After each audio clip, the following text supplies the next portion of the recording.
Switch mics for that thing. Yeah, of course. Are you cool for a couple of questions from your Yeah, fans? my God, does anyone have a rap? Anyone? Look at me, I'm a mess. Come on. Yes. Yeah. So, any questions for Greyson? Yes. You were first, right there.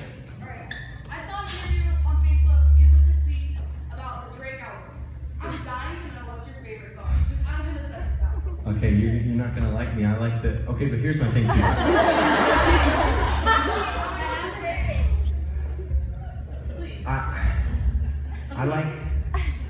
I like the single. I like. It's called Last Dance, right? One Dance. See, this is why I can't do this. Okay, but in total honesty, there's been one album I'm listening to only. Maybe some of you college kids might know, but the James Blake record. You know the James Blake. I listen to the Drake record. I love the Drake record, but I'm gonna get to it in a minute because James Blake is the man. Anybody next? Come on.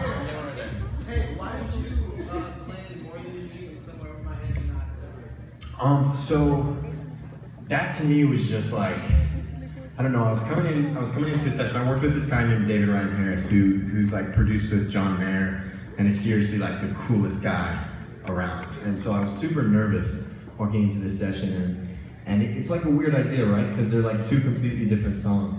And I was just like, he liked More Than Me when I came in and played for him. So I said, let me just like throw a curveball. But I don't really know. I should have a better story. But in all honesty, it was like I had been playing that piano part for a really long time, and I was just like, it has to go here.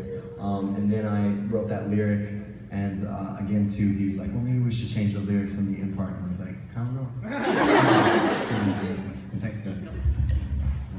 One right there. Okay. Yeah, I have a different type of question. You kind of had to grow up very fast, so how did you feel about your childhood going by you so quickly? Yeah, well, wow, okay, let me let me think, you know, that's like the common question, right? Is people are like, you know, how was it like going through the industry and like doing all that sort of stuff? What's fun about this next chapter, and what I'm excited to, I think there's some guys from Full Screen here somewhere around.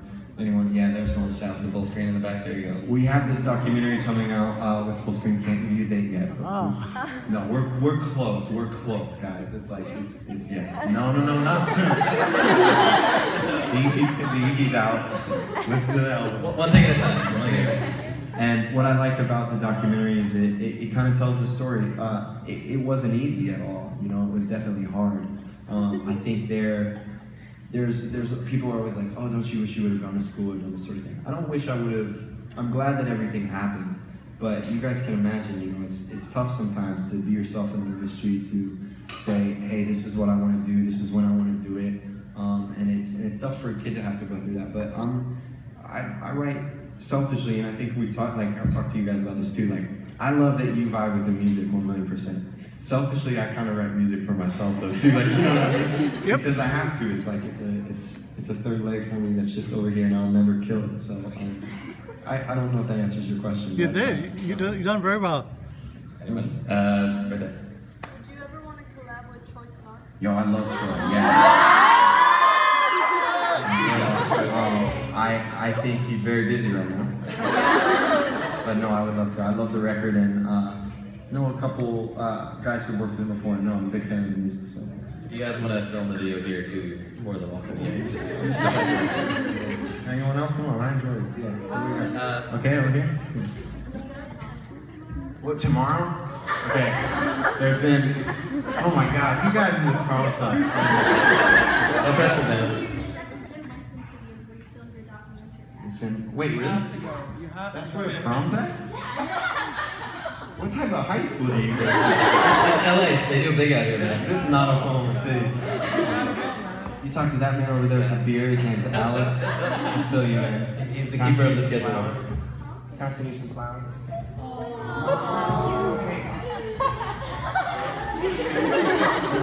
Should we take a selfie time out? Next question. Next question. Oh, the hat right there. Okay, what's the biggest thing that you learned from like taking a break and like being like getting to like settle down from everything, and now like what did you learn from that time to now, and then what is that using, like how are you gonna use that to further your career? I fell in love with music again because at the time, so And again, you know, we're gonna cover a lot of like missing puzzle pieces for you guys during the doc, and you'll hear a lot. But I was dropped by my label in 2012, towards the end of 2012, and so I was dropped by them, and at the time that was pretty bad. And I said, okay, but I can still rebuild from this. But then 2 months later, my manager calls me up and is like, yeah, I'm out too. So everyone just kind of left all of a sudden. And I think at that point though, again, like really bad in the moment, right? And maybe you guys have experiences with this too, but you look back on bad stuff that's happened to you, and it kind of helps you through. I had to fall in love with music again, start looking at it as something differently than like, oh, how many retweets is this gonna get, and all that stuff, you know? So, again, there's sort of now like this, I don't know, I'm having fun with music. I'm not like too concerned about too much, man. It's just making a record, making a song. And that's what I hope for this EP. I hope you guys can hear that on it, and can hear some freedom, and hopefully you enjoy it. Oh, it's gonna really suck if you guys leave and you listen to the EP and you're like, oh, okay. We got one over to your left. Okay. What's your favorite song that did not make it on the EP? Probably Empty Spaces. Yes. That's I think it's her favorite too. yeah. The EP was done, and then I came back and I was like, no, it's not done yet. And I added No Fear and Back on the Wall, actually. Back on the Wall I wrote just a couple months ago.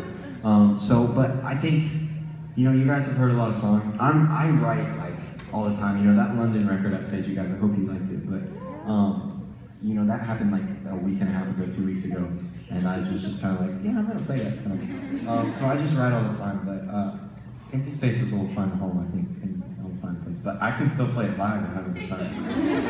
I got one in the yellow. Yeah. What were you most scared of releasing the EP? That nobody was gonna like it.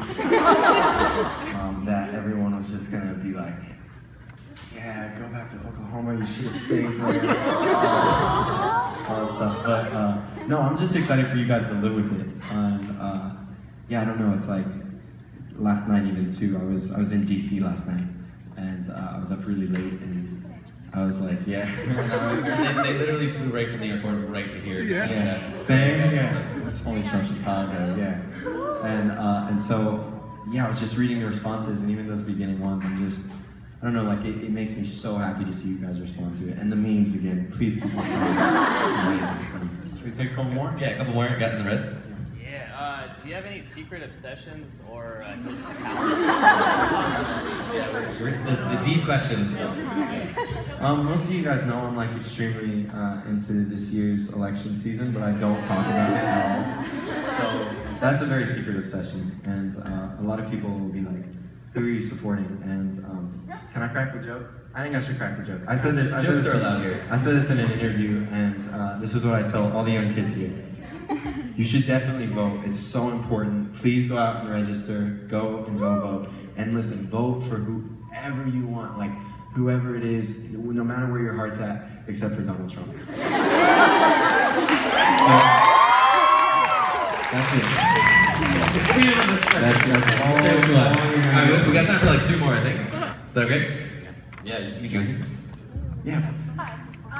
So who are some artists that helped inspire the new EP and new music style in general? Yeah, I'd say, I'm trying to think who I was listening to at the time that we were writing a bunch of the records. I'm a music junkie too, so I like get every Friday I try to like get on iTunes or get on Spotify and like see all the new releases. I'm trying to think. Sam Sparrow was a really big influence for me. I don't know if you guys know him. I really like Sam Sparrow a lot. Was listening to a lot of Sam Smith too. No coincidence there, but just listening to a lot of Sam Smith. And let me think of one more. This maybe a bit more for More Than Me, but this band called The Head and the Heart. I was listening, yeah, maybe the college kid. And so I really like them a lot, and they're like kind of Oklahoma style for me, so that inspired me. But honestly, everything. Sometimes you want to bang your head to rock. Sometimes you want to listen to Drake. Sometimes you want to listen to James Blake, all that stuff. So everything. Okay, do one more? Do one more? Yeah. Yeah, you pick. You're in the room right here. Okay. Okay, so do you have a certain like specific writing process? Because I mean, we all know you gravitate towards sad songs. That's not a secret. Smile a lot, we love the sad song. But you mentioned earlier that there was a certain part, like in songs, that you have like, yes, this part has to go in. Do you think when you're writing that you have like to sit down and just do it in a whole bunch, or does it go like over weeks and writer's block? How do you deal with that? Okay, I think it's different for every song. There's this line, right? And when a song, and I call it the stubborn line. And it's like when I think it reaches there, and I think I can be stubborn with it, and I think I'd be like, this song's cool. That's a line where I feel good at. But you know, it really changes. It's completely, it depends on the song, it depends on the thing. People are always like, you know, what's your inspiration for writing? And it's from what I go through with life. You know, I moved to LA in August from Oklahoma. Through that time, I was writing a lot of homesick songs, you know, about missing my friends, missing Oklahoma, guiltily missing my dog as well, and all that stuff. So it just happens as you go on. But is there a process?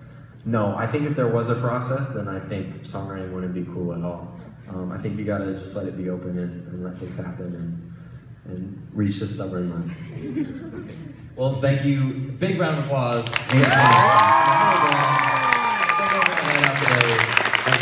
Thank you. And seriously, give one more round of applause to YouTube for having us today. Thank you guys too. You guys have somewhere over my head. Enjoy it, and I'll be soon. Yeah, we gotta do that. Okay. You gotta hold on to the knife. You gotta miss a new one. Which I Let me see. Okay. Yeah, I could show you my phone. Thank you. Thanks, guys. I'll go.